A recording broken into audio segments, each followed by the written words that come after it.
my first video update. I'm not exactly the most experienced in the vlogging department, so I'm hoping this doesn't get too cringy or anything, but we'll see how it goes. So yeah, I've been here in the Netherlands, staying in the town of Alkmaar for about 2 weeks now, and it's definitely been pretty good overall. While here, I've been able to check out like some of the museums around here. I've found that museums are pretty big in the Netherlands, so that's been pretty interesting. I've been able to explore both some of the big cities in this area as well as some smaller towns, so that's been quite cool. I've been able to go on a few bike trips throughout the country. I've been able to try some Dutch food, and I've also been able to get to know my hosts Jim and Nancy, the people I'm staying with here, a little bit, which has been excellent. They've been just fantastic hosts so far.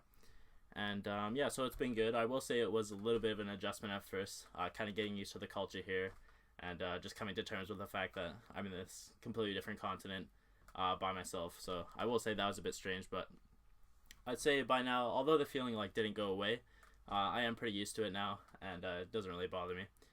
Anyways, that's enough about that. So on to business now, what I've learned so far related to my 5 questions. Okay, so moving on to the first question here. Is a gap year worth it? So I don't feel like I'm going to be able to like totally answer this question for sure until I've already gone through the whole year. But I do think that even so far in my time here, I definitely have been pushed in certain ways, pushed out of my comfort zone and been challenged to grow, and that's kind of what I wanted with this year. So I think, for example, getting used to the Dutch public transit here, as well as just in general, like navigating around has definitely been something that's kind of challenged me, because I mean the Dutch public transit in particular, obviously everything's in Dutch when it's telling you what station you're arriving at and that sort of stuff, so it was a little weird adjusting to that. And yeah, just in general, like navigating around and kind of planning out my days, I think that's kind of, I don't know, I guess it's like forced me to kind of organize things a little bit better and actually know where I'm going, that sort of stuff. And I also think, like, obviously since I'm alone here, I'm having to speak for myself and sort of make my own decisions. So I think I've definitely seen some growth in that area. So I think that's been good. I've also had the opportunity to interview Jim and Nancy, my host that I'm staying with here, and I was able to ask them the 5 questions. And they're both really interesting people who have lived some pretty interesting lives. So I would like to include some clips I was able to get from that interview in this video. So firstly, I'd love for Jim to tell you a little bit about his unique life and his unique upbringing. I've been on a gap year ever since 1959. Okay. I dropped out of high school when I was 17. Went into the Navy. That was the first part of my gap year. That took 2.5 years, that part of the gap year. Right. And joined the Catholic Worker Movement in New York. Dorothy Day and other people who were living and working there. That was the next stage in the gap year, and so it's been going on ever since. I also think that both Jim and Nancy, they made a really good point that even if you're going into some sort of like structure like university, or in Jim's case it was the Navy, you can often find ways to like almost make a compromise, I guess, because even from that structure you can sometimes branch out. So I'd like to let them talk about that as well. I don't know, did you feel good about your decision going right to... Yes, I did. Oh, you did? I did. I think I really... I think I needed a place that was safe. Right. But once I got there, I did some pretty adventurous things. So it was helpful for me to be in that sort of a safe base. They had different kinds of programs for kids who were, didn't want to stay on campus for, yet another semester. So you could go to different places and do things. And I went to Philadelphia for a semester when I was a junior. So that was nice. It was, so it was sort of the best of all possible worlds, Okay, so now moving on to question number 2. What is the purpose of higher education? So I've actually found it quite interesting to learn a little bit about how the Dutch education system is quite a bit different than the education system back in Canada, even throughout high school. I was just going to say, one of the things that I appreciate in the Netherlands is that you're not on a conveyor belt to the university. Mm-hmm. High school could be the end of your education. One of our sons is very successful in IT work. Tom, you met him. Yeah. You met him. He worked for many years for Nike, had a very important job there, was well rewarded for it, but he's never gone beyond high school. Here, if you want, you can go to university. One of our sons is teaching at the University of Utrecht, but it's not something you have to do.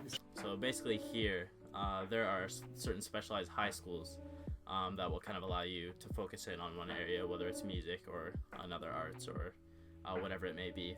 And there are also certain high schools, as far as I understand, that they're a lot more difficult, but because of that difficulty, they're basically able to include a lot of content that you'd normally learn in a university education in Canada. So because of that, it's not necessarily a must to go to university, even if you want to get a good job. Something else that I've learned is that university here is quite a bit cheaper. I think I looked it up, and even today, I think the average tuition here in the Netherlands is 2,000 euros a year, which is obviously way lower than a lot of the Canadian universities. So I find that quite interesting, but there is a trade-off. It's expensive. No football team, no soccer team, no athletics program at all. No campus, no cafeteria. Right. You know, you find where you're going to live. You eat what you're going to eat. You eat it where you want to eat it. It's quite a different climate of education. Yeah. So just hearing this little bit about the universities here and how it's a little bit different and how it's cheaper has kind of definitely already piqued my interest about maybe considering applying to some European universities and seeing if I can make that work. So I'm really thankful I've been able to learn about that. Now, in terms of the actual purpose of university, I think Nancy made a really good point about this. I think that one of the most important things is it helps you organize. Just being able to not only organize your day, but organize your year, or just try to look at your life and make those kinds of important choices. It's like, what courses am I going to take? What am I going to write this paper on? How am I going to write it? How am I going to organize my time so that I can cover all this material, which is enormous. You can't possibly read all this stuff. So you've got to make important decisions about what am I not going to read and still pass. Yeah, so I think that point Nancy made about like how university can teach you to be organized. I've heard similar things about that before, where university can like teach these big lessons that will carry with you. But I guess what I'm kind of personally curious about is whether you're able to get those big lessons in other ways, whether that's through travel or just in life in general, or asking questions like these. So yeah, I guess that's what I'm kind of curious about. I also think Jim made a really interesting point that I think you should share. He said, if you're looking for an education, don't look for an institution, look for teachers. And that he pointed out that in the,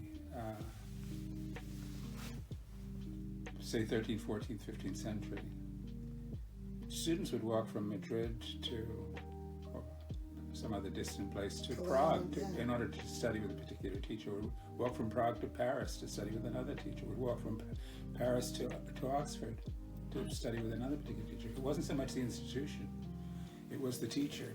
Okay, so moving on to question 3 now. What can travel teach about careers? So I was able to talk to Jim and Nancy a little bit about this as well, and it does sound like the job field here in the Netherlands is quite similar to that of North America. But I was able to hear a little bit about Jim and Nancy's jobs, and I found that quite interesting. The journalist, you're talking to people all the time. Mm-hmm. You're interviewing people for articles. You're talking to bereaved families who had a family member who's just died. You're talking to people who are running for political office. I mean, it's a very mind-expanding area of work. And if it eventually leads, as it did in my case, to writing books, so that's just a natural outgrowth. So I think one thing I learned from my previous job working at a pizza place is that when I find like a long-term career, I'd love for it to actually have some variety in the day rather than the same thing every day. So I think kind of when Jim talked about journalism and how you're always going out about and interviewing people, I think that really appealed to me in that way, because I don't know, there's like some variety day to day and you're actually going out and doing these interesting things. So I found that quite cool. Okay, so now moving on to question 4. Is the Western lifestyle an illusion? And just kind of looking at comparing life in the West to other parts of the world. So with this question, I was kind of expecting it to like maybe be a little more significant when I travel to Asia and Africa, because I'm kind of expecting the differences there to be a little more extreme, I guess, than here in Europe. So I will say, after being here in Europe for a couple weeks, it does sort of seem like the quality of life here is quite similar. However, it has been interesting to hear a little bit about how in Dutch culture there's kind of like this sense of people wanting to take care of each other, and because of that there's a lot less homelessness. But when I think about it, there is a general sense that we have to take care of each other. The society is healthier if we take care of each other than if we abandon each other. It's good for everybody. It's good for us personally if the society doesn't throw people away. Because I think people are pretty much taken care of. If for one reason or another there's a lot of social housing, for one thing. You make below a certain income and you can get on the list for subsidized housing, and it's pretty good. I mean, it's not a slum by any means. There aren't really are there slums here? Not in the sense that Americans use the term. So for question 4, there's not a ton just yet. However, I'm expecting this one to be quite interesting when I travel to Taiwan and Rwanda. But it has been interesting to hear about some of the differences in Dutch culture here, and I think the way that they take care of each other here, and how I've literally haven't seen any homeless people or anything. I find that to be quite cool. So now moving on to the final question: what is the meaning of life? Obviously a quite big one. So I've had the chance to talk a little bit with Jim and Nancy about this as well, which has been great. Jim and Nancy, they're both Orthodox Christians. I was actually able to visit their church on Sunday, which was quite cool. And I think talking with them about it, I think what I've noticed personally being here is something that's really important to them is taking care of others. And this is consistent with Dutch culture, which is interesting. But yeah, taking care of others and hospitality. One of the things we decided we wanted to practice as part of our life together was hospitality. And you're here. And you're by no means the first person to come and make use of our guest room. I'm far, far from it, and nor will you be the last. And it's an integral part of our lives. It's not the only work of mercy, but it's one of them, and it's an important one. I've really been inspired, to be quite honest, by the great hospitality of Jim and Nancy. I actually had a chance to look through one of their old guest books, and it's quite something. It's a book like this thick, full of different guests they've had over decades of time, and I don't know. I find that to be really cool. It's a great way to welcome people and take care of people, but it's also a great way to get to know different types of people and I don't know, let them come into your house. So I think I've been really inspired by that, and I definitely would like to, I don't know, try to incorporate hospitality into to my life at some point. So that's been really great to see. Okay, so that hopefully about covers it for the 5 questions. I don't want this video to get too long. But overall, like I said, it's been a really great 2 weeks. I've really enjoyed my time here. I think I was a little worried, obviously, about actually going out and traveling for my first time and whether it'd be overwhelming. And I definitely could say that although there have been moments where I've had to grow and push myself, it's never been overwhelming at any time. And I think a large part of this, quite honestly, is just the way that Jim and Nancy have been so welcoming and so helpful, and they've been able to kind of help me adjust here. So I've really been thankful for that. In just tomorrow, actually, I'm moving on to stay in Amsterdam for a while, as well as after that I'm going to be spending some time in Arnhem, which are 2 different parts of the Netherlands. So it'll be interesting to see some different parts of the country. Not long after that, I'm also moving on to France on November 18th. I now have a train ticket booked to the west coast of France, a town called Quimper. So that'll be quite interesting. So exciting things coming in the future. Thanks again for watching my video, and yeah, thank you if you're, I don't know, keeping up with my blogs, or you're actually interested in what I'm doing here. I really do appreciate it. So yeah, that's it for now.